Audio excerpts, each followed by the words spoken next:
computer. Okay. If I somehow don't hear y'all. What? We're going in 3.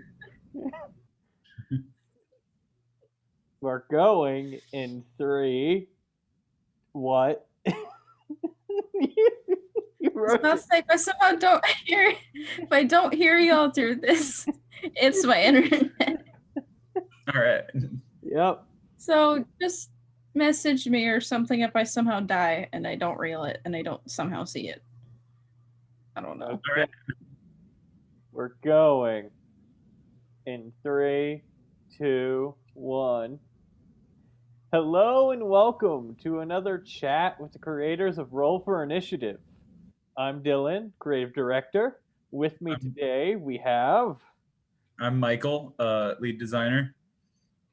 And I'm Alyssa. I'm lead artist. And today we're talking about art. Yes, we are. Yep. Mm-hmm. Gonna be good. Michael, do you want to go first? Yeah, Michael, let's go right into it. Designer, let's talk about art. So, first thing we're going to go into here is going to be looking at the player characters and what we have for them. So we've gotten these excellent models. Here we have our fighter. What are they from? They are from a discontinued game called Paragon, I believe. That was made by Epic Games, and now these models were made available for use, and they match what we were going for. So we thought they'd be perfect to fit in here. Thank you, free assets. Yeah. Plus, they look great. We can put them in. They're already modeled and rigged up. Look at him. He's standing there, breathing in and out. That would have taken us hours. Look at that idle animation. It is amazing. You can such a a little bit too close there. You have to remember that oh no. Oh no. You gotta remember that there's teeth and eyeballs in there. Yeah. Oh, yeah. Professional models. There's a tongue. Yeah, and a tongue too, yes. Wow, you can see like the ears and stuff. That's really impressive. I didn't even know that was there. Yeah. I think there's a version without the hood, or the hood's physics-based. Oh, that's It's a whole bunch of animations that came with the pack for all of his attacks and movements, death animations, idle, run, walk. Get the code. So you can see how that looks in there, and then you can see how it looks when it's put into the game. He looks good. Oh yeah. Mm-hmm. And is he doing his animations? No, because the game isn't currently playing. It's in the editor mode. But for the characters, we have that one, and then we also have the Ranger, whose model is also from Paragon, also been filled out with all the animations and the whatnot. This one even came included with the bow and arrow, which we use in a lot of the attacks. How about we look at some of these Paragon animations? I don't know how. How about you hit play and eject? Works, yeah. You can see they're doing their idle animations. The capes are swinging around. Yeah. When they move, their capes react to physics. Let's eject from the camera and take a closer look. Yeah. Mm-hmm. I'm gonna zoom on in here. You can see them looking around, observing the environment. They look really alive. They threw me off for a second. She's in the dark now. Yeah.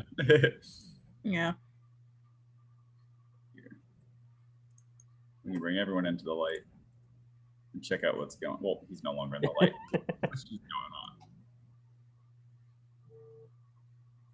And all the models react in real time to the light, casting shadows. Goodness. And snapping back to their place when I hit the wrong button. There we go. But they were very easy to implement relatively to other assets that I've worked with in the past, which is very nice. We're able to get them into the game, see what they look like, get a nice professional feel to our game really quickly, and it really helps boost out the world because apart from just having the heroes, we also got villains. Oh yeah. So this Sevarog. Severog. He is our boss for the first level and currently our placeholder boss for the second level. I really like his model. It is very intimidating. You got the giant clawed metal gloves, the big giant hammer, obviously, and then he's floating, so you know he's He means business. undead or something. Now, you mentioned earlier the light going in real time. Unreal has some crazy lightings and simulations that can be done. So, for example, in fact, I can make this full screen. We're to check out the level here. We could take a peek at the lighting in progress. Level 2. I think everyone has seen this once before, and it looks very different now. Oh, yes. It used to be brightly lit like day, and now it is lit like the interior of an actual dungeon. There's this part I really like. There's this broken bridge here. You can also literally see the tiles on it collapsing and falling down, but the lighting on it is so good. There's the moonlit garden with maybe a secret or two hidden within. Now, what's that? can we look behind the curtain and see where the lights are actually coming from? Yes. So I have set up a large array of lights, similar to like how in real life you set up a light rack and string spotlights along it, and each light is able to come in here. I can adjust different parameters, change the size of the cone, change the intensity of the light, adjust where it's angling at. I'll give a really good example over here. On this statue, we wanted to light it up red. However, the surrounding area, we did not want to light red. So these two spotlights here are aiming upwards at it, giving it that red tint. But then above it, we have another one pointing down, which helps illuminate the area and tie in the light with the object, which gives us this cool effect.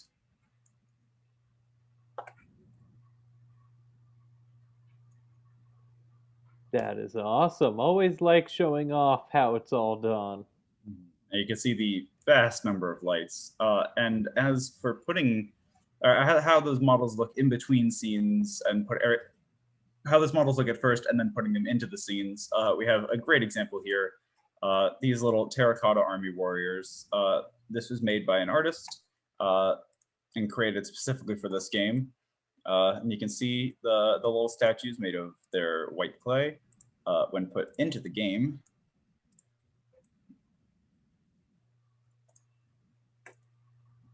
Look quite intimidating.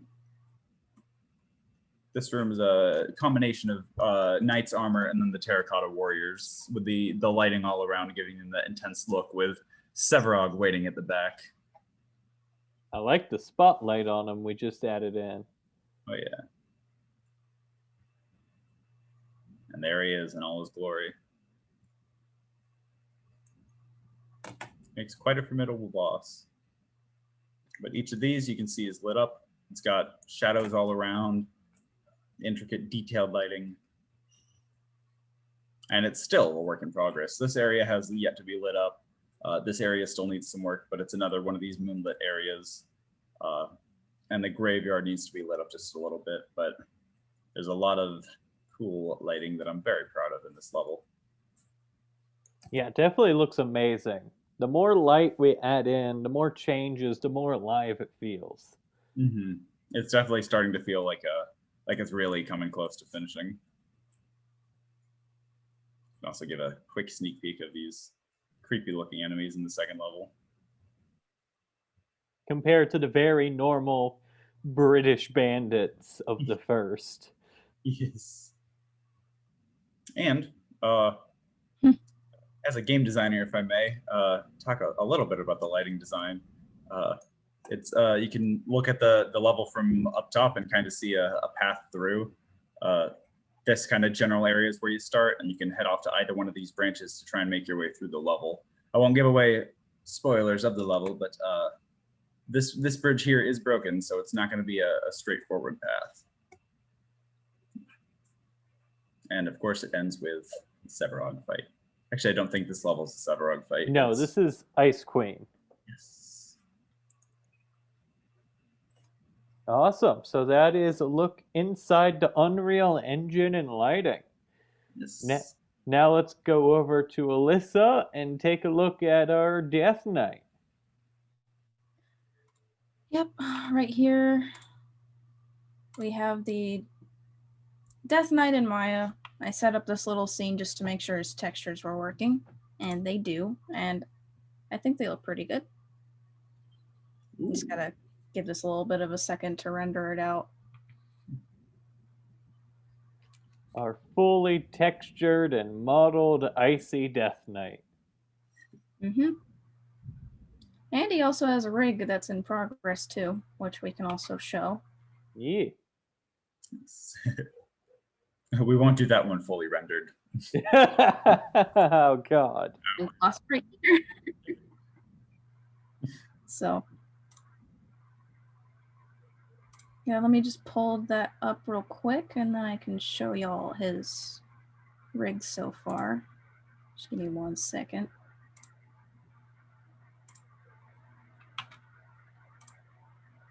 Gotta go through Maya and make sure I set all the correct paths, otherwise I might break something. And we don't want to break the main villain.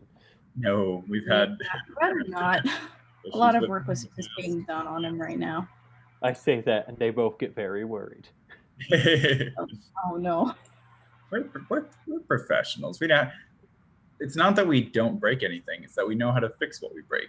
Yeah, we embrace failure. Yeah. Yep. So, this is how animation is made. Basically. Witchcraft. This is witchcraft. How about that? There we go. Here's his loincloth. It's a work in progress right now, but... It may look weird, but when you hit play, it will move like a piece of cloth. Whoa. Yep. And I'm just happy that I actually see him walking, so... Now, to get to this point is definitely not an easy task. Oh no. No, it's not. Can we take a look at the actual bones? The actual rig of the model? What you see right now is the model and all the controls. Basically, you can use all those lines to move the bones. And these are the bones. Now, for simple terms, for those that don't know how animation in games work, you don't put all the bones that are in an actual body. It's like making a Chuck E. Cheese animatronic. Yes. Yeah, that would be too complicated if there were... And then... Every single bone, that would be... Oh, that'd be super complicated. No. And then you usually hide the rig and attach and make these control points. These lines and curves. NURBS curves. For animators to use. Tips don't lie. This is set in a pre-walk cycle, so any movement, any changes that I make to this may look a little off, but look. Now from here, we add in the animations ourselves, unlike the pre-made models we have. The idle, a walk, a run, a few attacks, a few deaths, and maybe even some cutscene stuff. And a Fortnite dance or two. Well, this is made in the engine made by Epic. Yeah, I said that as a joke, but that is something we could actually probably do. Yep, because Epic. Thank you, Epic.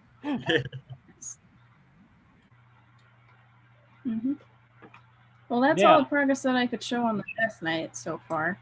Before we go any further, look how complicated and awesome he looks, how smooth his armor is, his icy head, and all the textures he put on. It started as a ball. Yeah. It started as a ball and ZBrush, and now look at him, he's beautiful. And speaking of starting out small, let's go look at Fluffy and ZBrush. Boy. All right, let me just... Fluffy is the name, our in development name, our code name for the dragon. Yep. We got our Frost Drake. our name Fluffy right here. He is a work in progress. He's And not so fluffy right now, but he will be. for those that have no clue what they're looking at right now, can you just make a ball and move it around a bit to show what ZBrush is? Sure. Just give me 1 second. Because he looks very complicated as well. Well, actually, can you timeline him? Sorry, I just saw you change it. Timeline him? Yeah, how far back does Fluffy go? Oh, jeez. Fluffy was made months ago as just this concept right here, or just on sheet of paper. I mean the ZBrush timeline. Oh, you mean the ZBrush timeline? Yeah. Oh boy. Not the metaphysical. He split into parts. He split into parts, so that timeline's pretty literally split. Well, let's actually move our faces. I can at least show you how he at least started. Yeah. I want to give an idea for people who have no clue what they're looking at. Because this looks like a complicated dragon. Yeah, I can be the person who has no idea because I'm not an artist, so this is new to me. So, wow, an orb. All models in ZBrush start there. Well, not all. You can either use an actual normal shape in ZBrush, or you can use the Z-spheres. I actually use Z-spheres for this one. And Z-spheres are a bit different, as in they look like this. Yeah, they're very fun to deal with, but Z-spheres you can actually make the body with. Like I could actually make all of his separate joints. I made all of his legs, his entire body, neck, toes, tail, everything out of it. Even the wings I made it out of. So you can just add, and you can add more Z-spheres and just literally move them wherever you want. See, look at him. Look at my new creation. Beautiful. No, but this is literally how Fluffy started out as, and as I got more complicated and moving all of these Z-spheres around, he eventually ended up as, this. The first binding skin I ever did of him, this is what he looks like. But now he's a lot different now, and,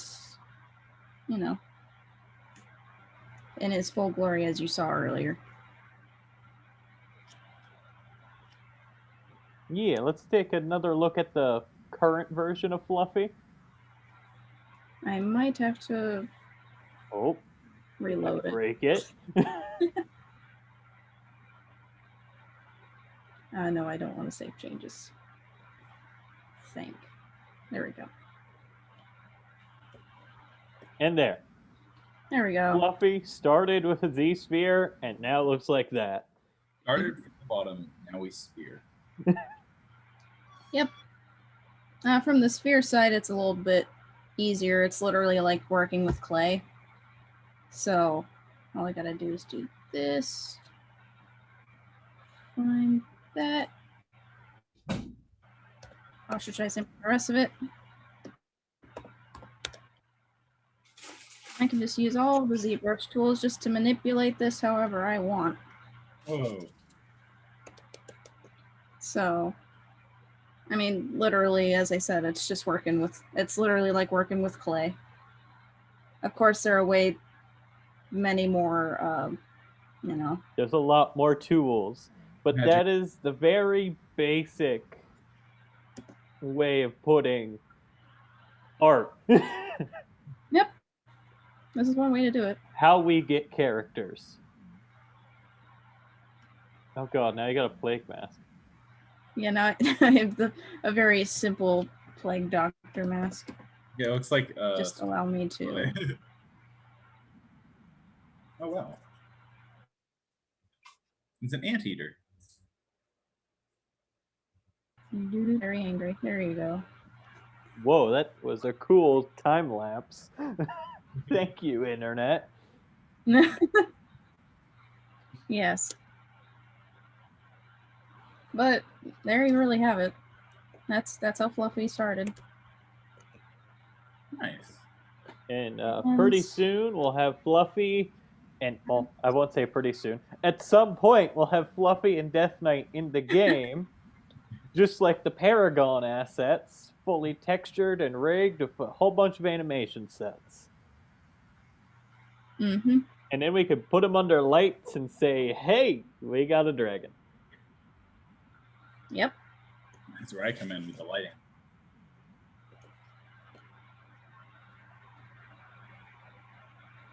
Oh, look at that, Fluffy. Mhm. Anything else you Oh, can there you- think of that we want to show off art-wise? Show off the intro cutscene. Yeah, let's do that. Cutscenes are a part of art. Mm-hmm. Man, I hope it works. Intros are no longer a part of art. Thank you. Oh no. Boot it up. No, it's part of the movie department. Oh God, as someone who focused on compositing, saying movie department hurt.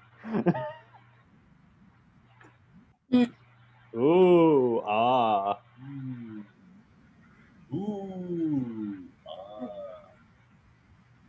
Roll finish. Now let's pull back the curtain. So the way we did that was by setting up a nice little scene. It's literally just like a chunk of a house. We needed to make sure we had the right lighting. We set up some stuff in the world, put a little candle with a light on top. Set up everything. That's for the main menu. For the actual moving of the candles and stuff, we set up this house over here. I needed to block out all the light, so I just put 2 large chunks of wood. If you come in, you see it's a much more quaint version of the house. And if I use This is how all cutscenes are made in Unreal.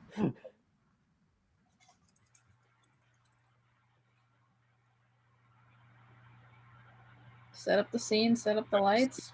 That's what it is. Set up a sequence. Camera movement, shoot. There we go. So now There's the sequence set up editor. the lights, get the sequencer, and then you set everything in the world so that it moves, and it doesn't move when I do it. When it moves. That's the camera in the other one. Here we go. Now you set up the camera. So there we go. Set it up so it moves, and now it moves along the world, lighting up everything. And I can move it back and forth at will, set where things are going to go, and just a little fun fact. So if we select this cube, the way the logo changes is there are 2 cubes here that have the logo on them. And when it reaches a certain point in the timeline, the first box just gets yoinked away. And Hey. the other box. You did animation. But Yeah. look how that looks. Look how that looks. Magic. It's movie magic. Movie Yeah. magic. Movie magic. And then when you hit play, select yourself a level. It's gonna movie magic. And then spoilers. You're not allowed to say the rest. It's all right now. Buy the game for that.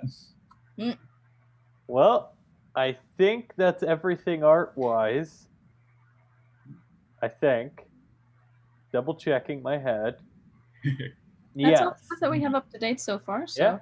We'll probably have another art episode down the line.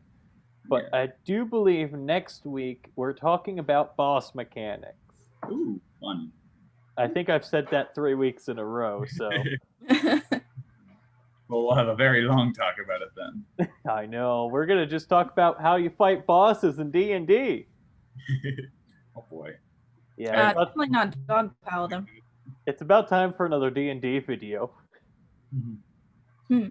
So in 2 weeks, we'll see you for a D&D video. How to fight bosses and how we put bosses in our game. Bye. Yeah. Bye. Bye.